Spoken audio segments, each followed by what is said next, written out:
magluluto naman tayo ng napakasarap na salt and pepper spare ribs.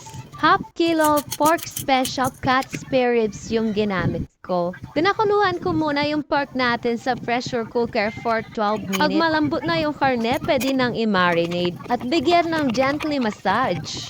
Kapag na-coat na lahat yung lagay mo na seasoning, pwede mo nang spirituhin yan. So, ayan yung mainit na mantika. Nilagay ko na yung ating special cut na spare ribs. I-stir fry ko lang yan, mga kachichibog. Dinedi ko na yung isang pan at nagpainit na ako ng mantika. Nilagay ko na yung ating garlic.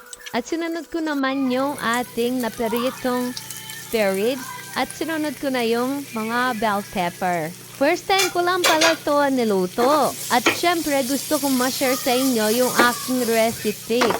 Di ako mapapaya dito dahil napakasarap. Kahit anong okasyon, pwede mong iserve ito, mga kachichibog. Lalo na, napaka-basic lang iluto. Tanong lang kabilis. So, eto na, ipiplated ko na yung ating salt and pepper spare ribs na napakasarap sa feeling. Kapag ito pinatikman mo sa mga pamilya mo, siguradong mapapa-exercise pa sila. At eto na nga, matikman ko na yung aking niluto. Siyempre, hindi ako magpapahuli dyan.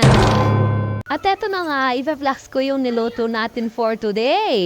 Napakasarap na naman ng ulam natin. Maraming salamat sa walang sawang panunod sa aking mga content, mga kachichibug. So, tara na, kain na tayo!